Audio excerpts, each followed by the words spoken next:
What up, y'all? It's Bonus Downtown Ray Melo, and you're listening to the Entertainment Report on iHeartRadio, live from Dubai for Friday, January 17th, 2020, delivering some major stories and trends going on in the world of entertainment and beyond. You can follow the show on Facebook, Twitter, or Instagram. Facebook.com/The Entertainment Report with Ray Melo, that's RAYMELO, on Twitter at The Enter Report, or on Instagram at The Entertainment Report. You can listen to the show anytime you want on iHeartRadio. Just go to iHeart.com or your iHeart phone app, search for The Entertainment Report, and it'll take you to the page.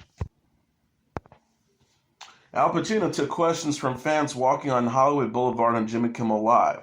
Pacino Thursday was asked if he would rather do business with Tony Montana, who plays in Scarface, or Michael Corleone, who he played in The Godfather. The actor said he would take Tony any day.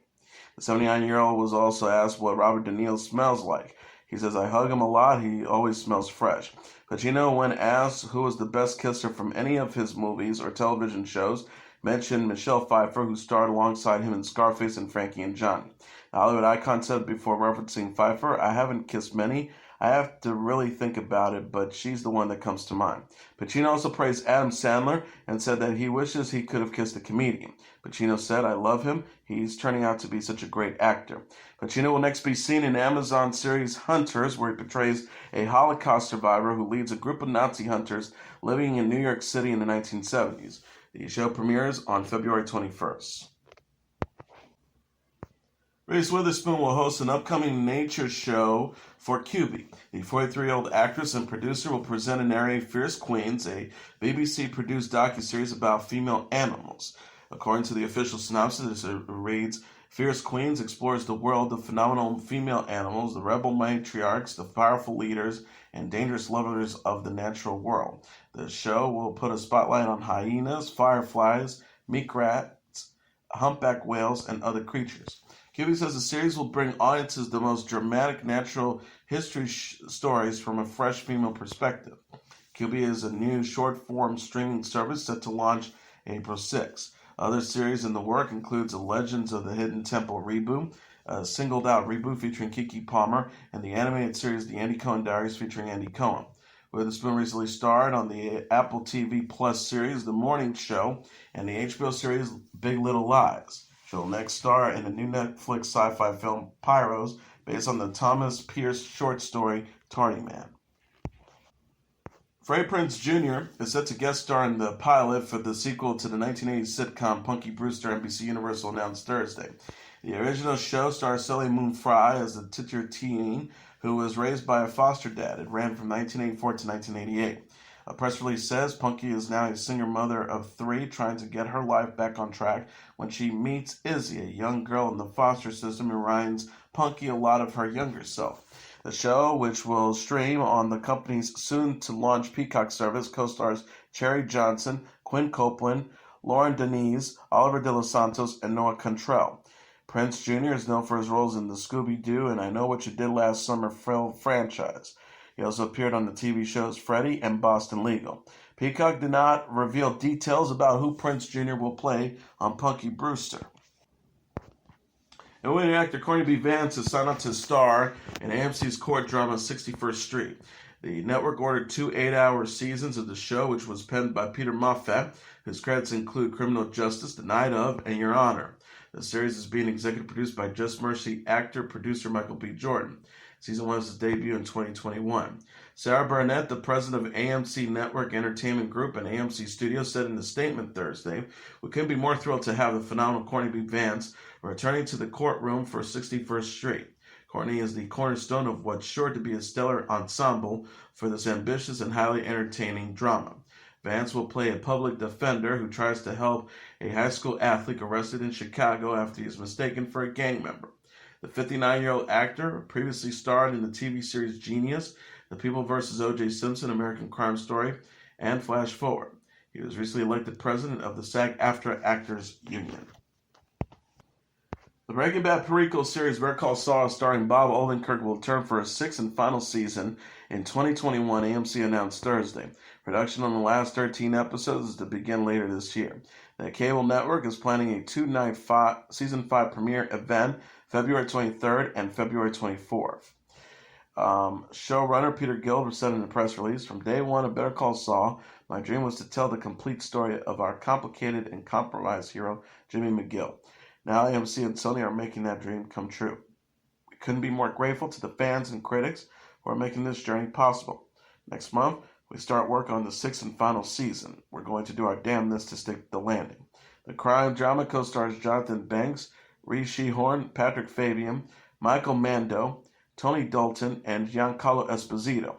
A Breaking Bad marathon is scheduled to start Sunday on AMC, leading up to the February 16 cable television premiere of the show's sequel, El Camino, a Breaking Bad movie, which debuted on Netflix last year. All of the episodes from the first 5 seasons of Breaking Bad, starring Odenkirk, Bryan Cranston, and Aaron Paul, will be shown over 5 consecutive Sundays.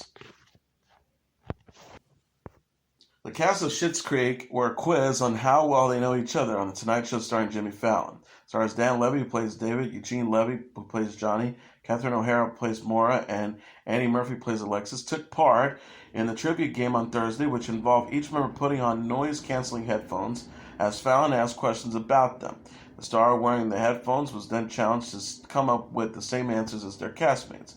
Dan Levy, Eugene Levy, and O'Hara correctly guessed what the others said, includes how Eugene Levy's biggest pet peeve is getting his hair wet, how O'Hara laughed the hardest during a scene where she is trying to sell the cosmetic items, and how Dan Levy's first job was at Gap Kids. Murphy, however, ended the streak when she said that the biggest fight on set was with Dan Levy regarding which fast food pizza was the best. The cast had answered that she never got into an argument. O'Hara says she's a lovely Canadian girl. Schitt's Creek recently kicked off its 6th and final season on Pop TV. Dan Levy said when asked about what fans can expect in the final season, "We're wrapping up 6 seasons of television, which is a daunting task." He continued, "There's a wedding in the works. We're trying to figure out where our family will end up. That's all about I can say." Camila Cabello defended the music of 2019 against Corden's favorite year of 1999 on The Late Late Show.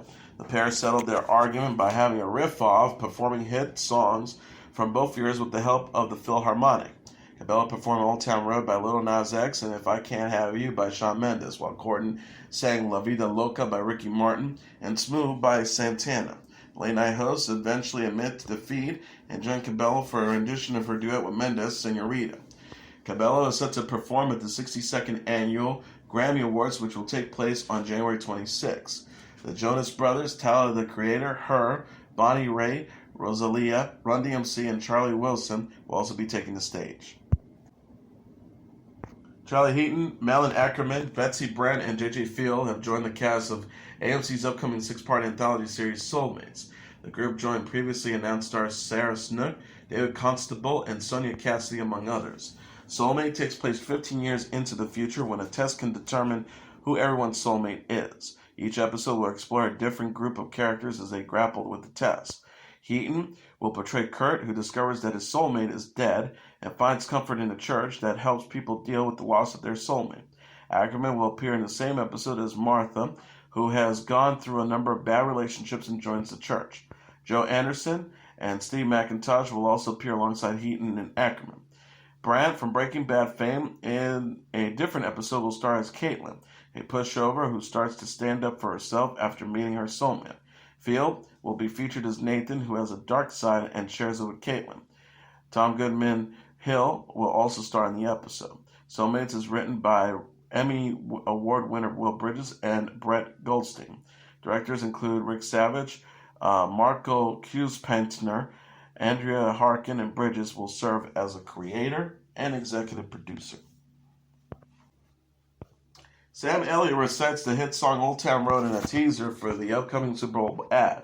Doritos shared a preview Friday of the commercial featuring Elliott that will run February 2nd during Super Bowl 54. The clip shows Elliott dressed in a cowboy gear at a saloon. He recites Old Town Road to the bartender in his signature Western drawl. Elliott says, "I got the horse in my back, horse tack is attached, Hat is matte black. I got the boots that black to match. Riding on a horse, huh? You can whip your porch. I've been in the valley. You haven't been up that porch now. Can't nobody tell me nothing. You can tell me nothing. The teaser ends with the Old Town Road bass line coming in as Elliott leaves the saloon. Doritos tweeted Friday, can't nobody tell Sam Elliott nothing. Super Bowl 54 will air on CBS. Demi Lovato will perform the national anthem with Jennifer Lopez and Shakira to headline the halftime show. Old Town Road appeared on Lil Nas X's debut EP 7, released in June. The song, remix featuring Billy Ray Cyrus, topped the Billboard Hot 100 charts for a record-breaking 19 consecutive weeks. Lil Nas X is nominated for 6 awards at the 2020 Grammys, including Record of the Year for Old Town Road with Cyrus. He is also up for the Outstanding Music Artist at the GLAAD Media Awards. Elliott plays Bo Bennett on the Netflix series The Ranch. He appears with co-star Ashton Kutcher in a trailer released last week for the show's final season.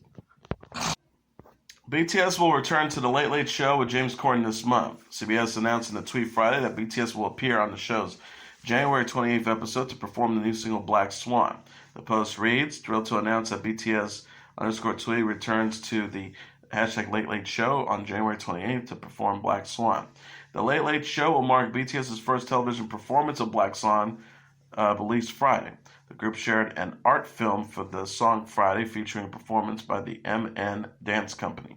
Black Swan appears on BTS's forthcoming album Map of the Soul 7th. BTS will release the album, a follow-up to the Map of the Soul Persona, on February 21st. BTS first appeared on The Late Late Show in 2017, where they played Flinch and performed DNA. The group performed a single, Fake Love, during a second appearance in 2018. Eminem released a surprise new album on Friday titled Music to Be Murdered By. The 20-track release is available on the streaming service such as Spotify, Apple Music, and Amazon Music. Ed Sheeran, The Late Juice WRLD, Black Thought, Q-Tip, Anderson .Paak, Skylar Grey, Royce the 5'9", Joel Ortiz, Young M.A., White Knight, Denal, Don Toliver, and KXNG Crook make guest appearances. Eminem said on Twitter, "It's your funeral," alongside the cover art for the project, which features blood and the rapper holding up a gun and an axe to his head. Eminem also released a music video for the album Darkness, which includes an anti-gun violence message. Music to Be Murdered By follows 2018's Kamikaze, which also had a surprise release. And that is the Entertainment Report for Friday, January 17th, 2020. I'm your host, Mr. Downtown Melo. I'll be back on Monday to deliver some major stories and trends going on in the world of entertainment and beyond. You can follow the show on Facebook, Twitter, or Instagram. Facebook.com/The Entertainment Report with Ray Melo. That's RAYMELO. On Twitter at The Enter Report, or on Instagram at The Entertainment Report. You can listen to this episode or any previous episodes of The Entertainment Report anytime you want on iHeartRadio. Just go to iHeart.com or your iHeart phone app, search for The Entertainment Report, and it'll take you to the page. Everyone have a great weekend. Good night, and God bless you all.